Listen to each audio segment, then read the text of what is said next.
मनुष्य का एक ही कर्म व धर्म है और वह है मानवता। जो गुण व भाव मनुष्य के आचरण में न आए उसका कोई मतलब नहीं रह जाता है। जो व्यक्ति अपने जीवन को मानवता की सेवा में समर्पित कर दे वही सच्चा सेवक है।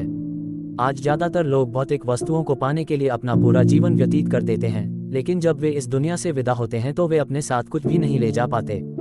उनकी सारी कमाई यहीं रह जाती है। अगर वे कोई चीज अपने साथ ले जाते हैं तो वह है उनके अच्छे कर्म और लोगों की दुआएं। मनुष्य का एक ही कर्म व धर्म है और वह है मानवता।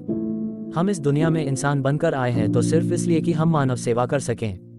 पूरे विश्व में ईश्वर ने हम सभी को एक सा बनाया है। फर्क बस स्थान और जलवायु के हिसाब से हमारा रंग रूप, खान पान और जिंदगी जीने का अलग अलग तरीका है।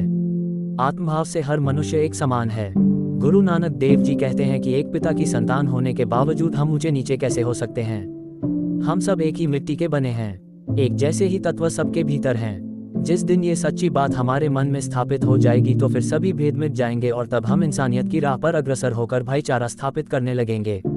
कोई धर्मशास्त्र आपस में वैर रखना नहीं सिखाता। सभी एक ही संदेश देते हैं कि मानवता की सेवा ही सच्चे अर्थों में ईश्वर की सेवा है।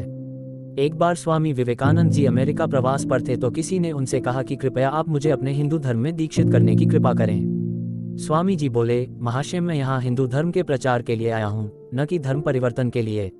मैं अमेरिकी धर्म प्रचारकों को ये संदेश देने आया हूँ कि वे अपने धर्म परिवर्तन के अभियान को सदैव के लिए बंद करके प्रत्येक धर्म के लोगों को बेहतर इंसान बनाने का प्रयास करें। इसी में हर धर्म की सार्थकता है।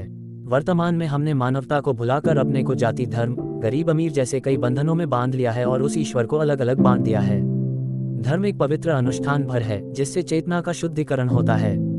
धर्म मनुष्य में मानवीय गुणों के विचार का स्रोत है जिसके आचरण से वह अपने जीवन को चरितार्थ कर पाता है। मानवता के लिए न तो पर्याप्त संसाधनों की आवश्यकता होती है और न ही भावना की, बल्कि सेवा भाव तो मनुष्य के आचरण में होना चाहिए। जो गुण व भाव मनुष्य के आचरण में न आए उसका कोई मतलब नहीं रह जाता है।